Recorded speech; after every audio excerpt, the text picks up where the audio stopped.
सदा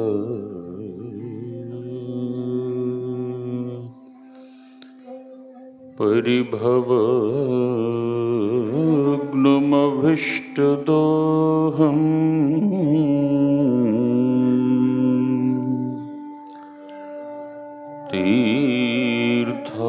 तीर्थास्पदं शिवविरञ्चि नुतं शरण्यम् भृत्यार्तिहं व्रणतपालिभवाब्धिपोतम्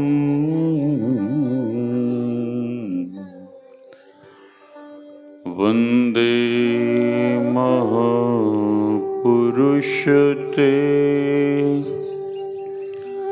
चरणारविन्दम्।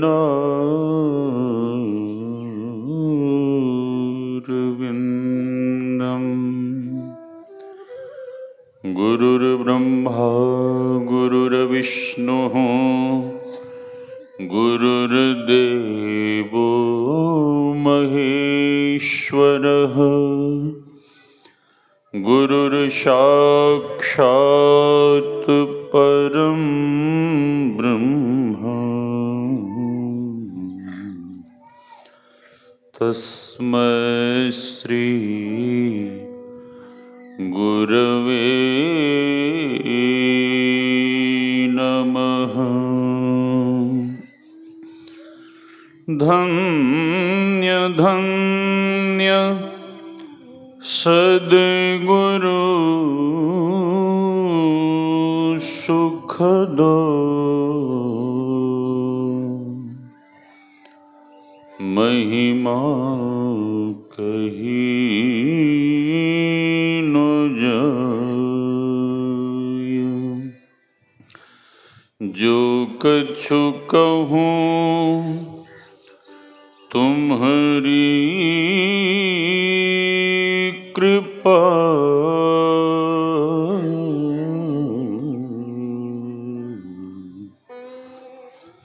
मोते कछु न बसाय। मेरा मुझ में कुछ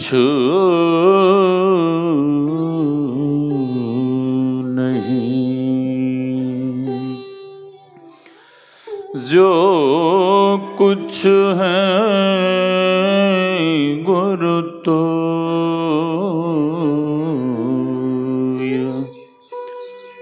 तेरा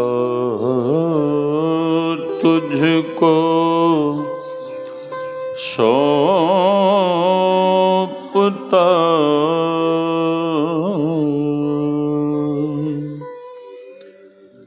क्या लगेगा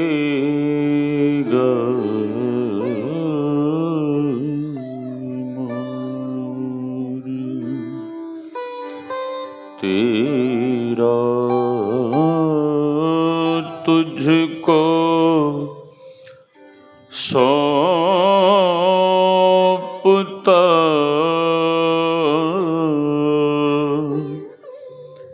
क्या लगेगा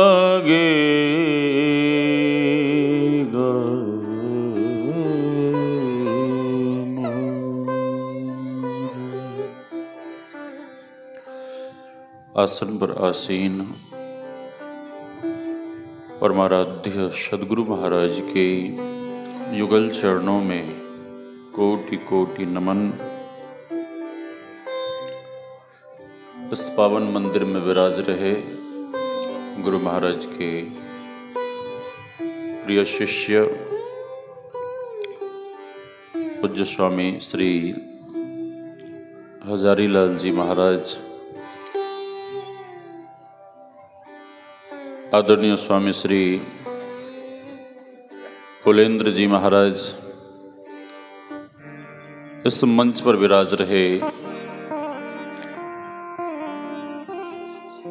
गुरुदेव के लाडले लाल स्वामी परमेश्वरानंद जी महाराज, स्वामी खगेशानंद जी महाराज, स्वामी नंद किशोर बाबा, स्वामी नरेशानंद जी महाराज, गुलाब बाबा, क्या नाम महाराज, आलोकानंद जी महाराज, मंच पर विराज रहे अन्य संत चरण, इस ज्ञान यज्ञ में पधारे हुए पूज्य गुरुजन, सत्संग प्रेमी महानुभावों, माताओं एवं भक्तिमती बहनों, आप सबों के भीतर विराज रहे परमात्म स्वरूप आत्मा को हम वंदन करते हैं। सिया राम मैं सब जग जानी, करो प्रणाम जोरी जुग पानी। यही भाव लिए हम आप सत्संग ज्ञान रूपी गंगा में अवगाहन कर अपने तन, मन और अंतःकरण को शुद्ध तथा पवित्र बनावें। महर्षि व्यास ने श्रीमद् भागवत महापुराण में लिखने की कृपा की है। भाग्योदयेन बहुजन्म समर्जितेन सत्संगमं च लभते पुरुषो यदा वै। अज्ञान हेतुकृत मोह मदांधकार नाशम विधाय ही तदोदयते विवेकः। जैसा कि बाबा तुलसी ने कहने की कृपा की है, पुण्य पुंज बिनु मिलहि न संता, बड़े भाग पाइये सत्संगा। सबसे पहली बात, यह जीवन ही हम आपको बड़े भाग्य से मिला है। भगवान श्री राम कहते हैं, we have got this human body, you great luck. हम आप लक्की हैं, हम आप सौभाग्यशाली हैं कि हम आपको यह दुर्लभो ही मानुषो देहो मिला है। किनकी कृपा से? भगवान कहते हैं, बाबा तुलसी ने लिखा है, God has given this human body by grace. उसके बाद है ये भाग्योदयेन। लेकिन हमारे गुरुदेव कहते हैं, नित्य प्रति सत्संग कर ले प्यारा, तेरा कार सरे सारा। गुरुदेव कहते हैं, if you people doing satsang regularly then all your work will be accomplished. जो नित्य सत्संग करते हैं, ध्यान करते हैं, प्रेयर करते हैं, गुरुदेव कहते हैं कि उसके बिगड़े हुए कार्य भी बन जाते हैं। महापुरुष कहते हैं, सत्संग लागी रहो रे भाई, तेरी बिगड़ी बात बन जाई। एक सच्ची घटना आपको सुना रहे हैं।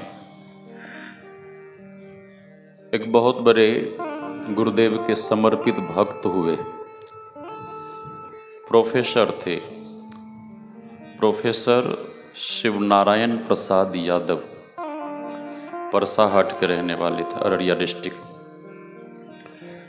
इतने साधनशील पुरुष थे, इतने साधन भजन करते थे कि पूज्यपाद महर्षि शाही स्वामी जी महाराज ने अपने से बुलाकर उन्होंने उनको दीक्षा देने का आदेश दिया था। इतने संत मत के प्रचार प्रसार में, जैसे कभी मन संचालक महोदय कह रहे थे ना, मेघराज बाबू का नाम ले रहे थे, उल्लास बाबू का नाम ले रहे थे, और यहाँ के खुरहान के, हाँ, तो एक से एक हुए गुरुदेव के गृहस्थ जीवन में भी तपोनिष्ठ गुरु भक्त। तो वे भी वैसे थे, अपनी पत्नी और इतनी छोटी छोटी 2 बिटिया संग में लेकर कुप्पा घाट गए गुरुदेव के दर्शन करने, सत्संग सुनने।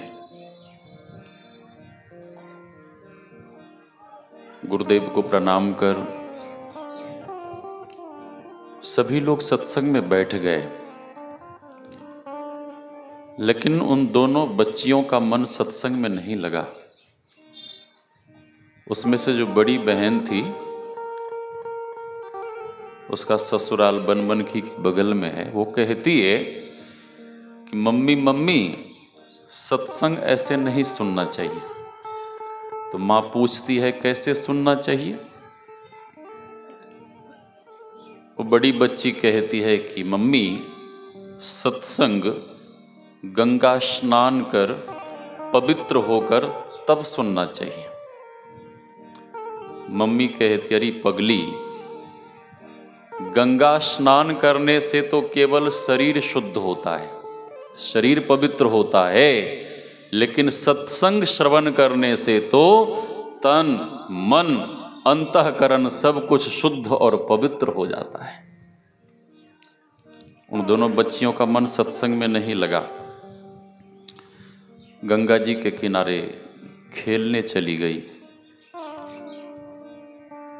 गंगा जी में प्रविष्ट होकर जल क्रीड़ा करने लगी। गंगा जी में खेलती हुई बड़ी बच्ची गंगा जी में जल के बहाव में बहने लगी, डूबने लगी। अब वो कहने लगी बचाओ बचाओ बचाओ। छोटी बहन बचाने का प्रयास करती है, असफल रही। वो दौड़ी दौड़ी भागी भागी गई मम्मी पापा के पास। मम्मी मम्मी दीदी डूब गई, पापा पापा दीदी डूब गई। माँ घबराई और कहने लगी देखिए चलिए मेरी बड़ी बेटी डूब गई। प्रोफेसर साहब आंख बंद कर गुरुदेव के सत्संग को सुन रहे थे। प्रोफेसर साहब कहते हैं कि यदि मेरी बेटी डूब गई तो मैं जाकर भी उसे नहीं बचा पाऊंगा, और यहां गुरुदेव का सत्संग चल रहा है, गुरुदेव ज्ञान दे रहे हैं, और गुरुदेव के ज्ञान को छोड़कर मैं गया तो मैं स्वयं इस भवसागर में डूब जाऊंगा। पत्नी नाराज हुई। पत्नी कहती है आपका हृदय पत्थर का है क्या? मेरी बच्ची डूब गई और आपको सत्संग का बरा है। उनकी पत्नी घूंघट कार के वहीं सिसक सिसक कर रोती रही, और प्रोफेसर साहब पूर्ण समर्पित होकर गुरुदेव के सत्संग को सुनते रहे। लेकिन हम आपके जीवन में क्या होता है? हाँ, फूलेंद्र बाबा ने बुलाया है, अरे कल जाएंगे, आज पहले इधर का काम निपटा लेते हैं। हाँ, छोटी मोटी कोई बात हो गई तो लोग स्तुति प्रार्थना छोड़ देते हैं। कोई घटना घट गई तो लोग ध्यान भजन करना छोड़ देते हैं। ये समर्पित गुरु भक्त का काम नहीं है। अच्छा, उधर जो बच्ची डूब रही थी, उस बच्ची को लगा कि अब मैं नहीं बचूंगी। दोनों हाथ ऊपर उठा दी और गुरु महाराज को पुकारने लगी कि हे गुरु महाराज हमें बचा लीजिए, हे गुरु महाराज हमें बचा लीजिए। आर्त पुकार करती हुई वो बच्ची सीधे गंगा जी में डूब गई। क्या गुरुदेव भक्त की पुकार नहीं सुनते हैं? सुनते हैं। चाहे बिहार के लोग पुकारे, चाहे पंजाब के लोग पुकारे, चाहे विदेश के लोग पुकारे, जहाँ कहीं भी शिष्यों ने, भक्तों ने अपने गुरुदेव भगवान को पुकारा। गुरुदेव भगवान प्रत्यक्ष या अप्रत्यक्ष रूप में अपने शिष्यों की, भक्तों की रक्षा की है। मैं पहली बार हांगकांग गया था, कस्टम ऑफिसर ने संदेहवश हमें पकड़ लिया था, क्योंकि मैं कपड़े थोड़ा दूसरे टाइप का पहन रखा था। वो जो बाबा कुर्ता पहने ना, वो देखिए ना उधर, वो उस कलर के कपड़े में पहन रखा था। उससे भी थोड़ा सा अलग टाइप का था। उस कलर के कपड़े बुद्धिस्ट सन्यासी पहनते हैं, तो बुद्धिस्ट समझकर हमें पकड़ लिया। स्वामी सत्यानंद जी महाराज ने कहा, इन्हें छोड़ दीजिए, ये हमारे साथ आए हैं, सन्यासी हैं, महात्मा है, छोड़ दीजिए। ऑफिसर करे स्वर में कहता कि नहीं, आप कुछ नहीं बोल सकते हैं, आप चुपचाप बाहर जाइए। वहाँ का नियम कानून बहुत टाइट है। वे बाहर चले गए। मुझे कस्टम ऑफिसर ने वेटिंग हॉल में बिठा लिया, पासपोर्ट, डॉलर सब ले लिया। 50 लोग बैठे थे पहले से। स्वामी सत्यानंद जी महाराज को चिंता होने लगी और वे गुरु महाराज से कहने लगे कि हे गुरु महाराज, मुक्तानंद जी को कुछ हो गया तो जब मैं भारत जाऊंगा, भारत में साधु महात्मा लोग पूछेंगे कि मुक्तानंद जी कहाँ हैं, तो लोगों को क्या जवाब दूंगा। और यही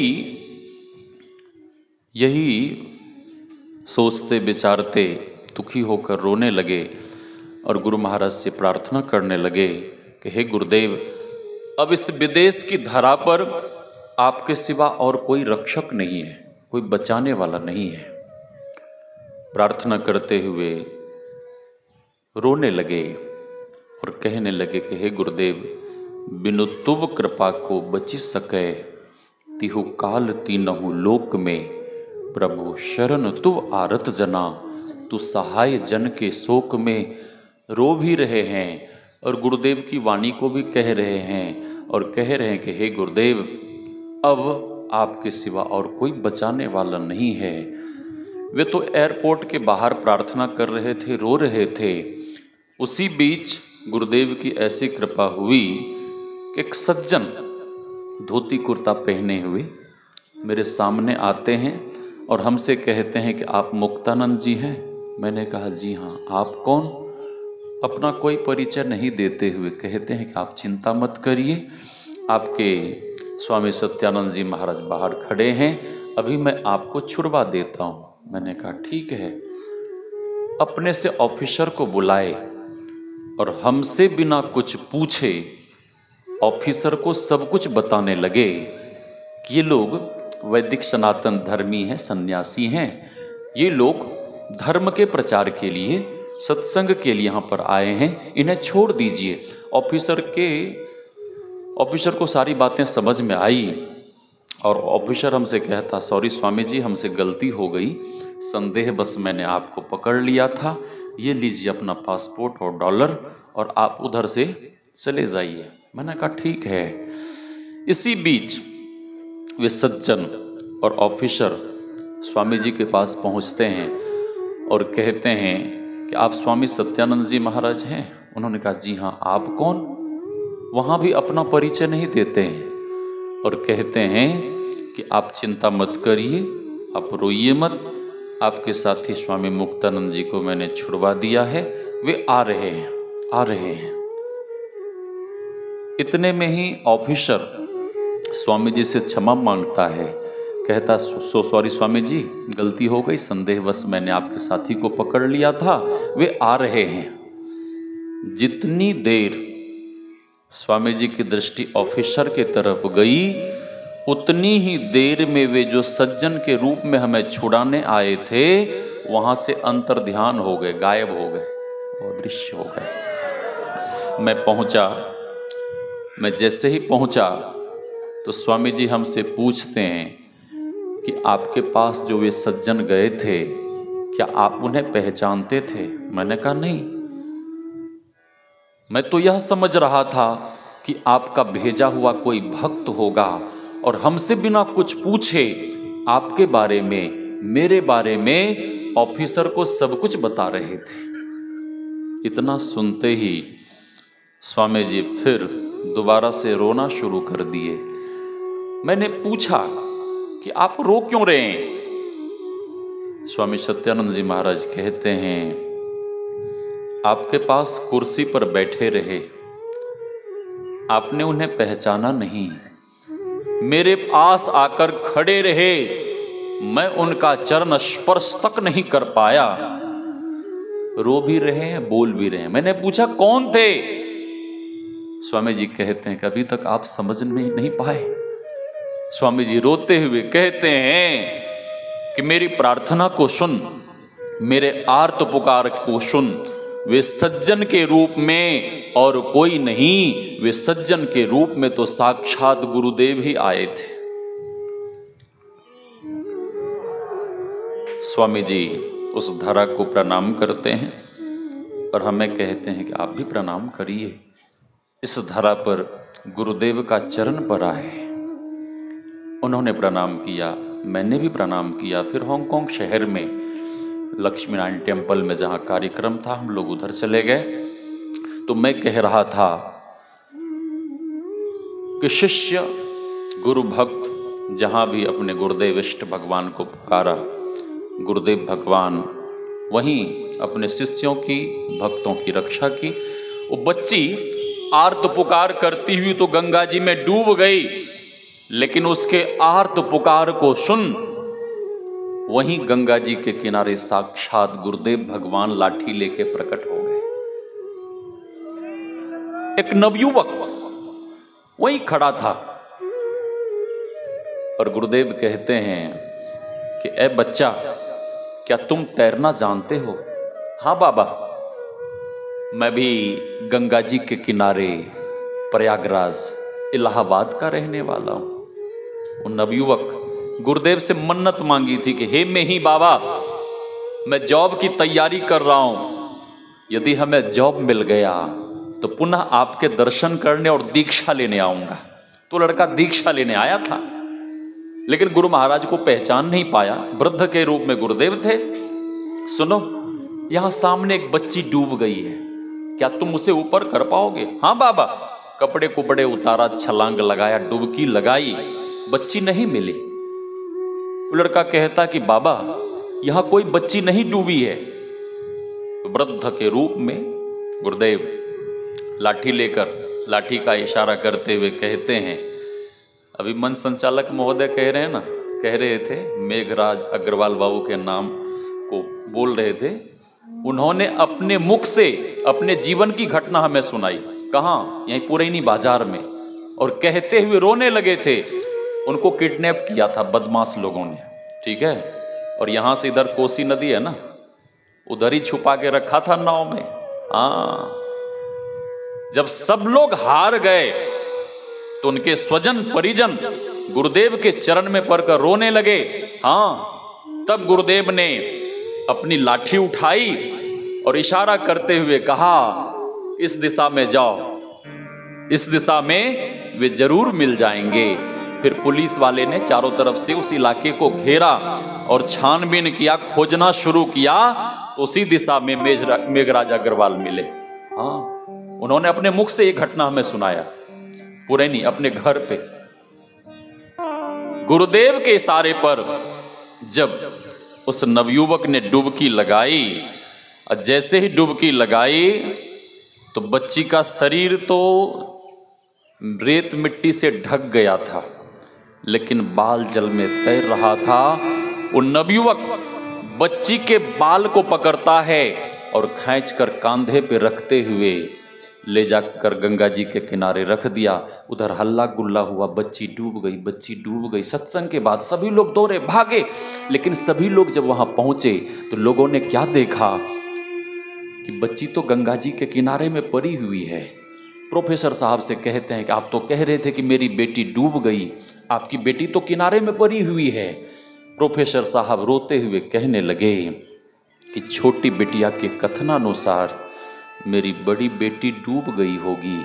मैं गुरुदेव का सत्संग सुन रहा था और मुझे तो ऐसा लगता है कि एक रूप से गुरुदेव सत्संग सुना रहे थे और दूसरे रूप से गुरुदेव मेरी डूबी हुई बिटिया को निकालने के लिए गंगा जी पहुंच गए होंगे।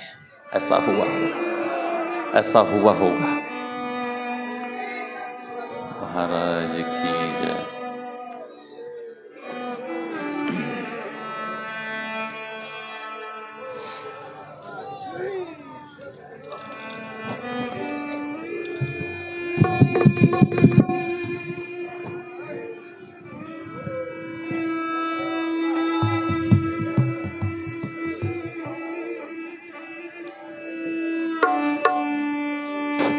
श्री सद्गुरु महाराज की जय।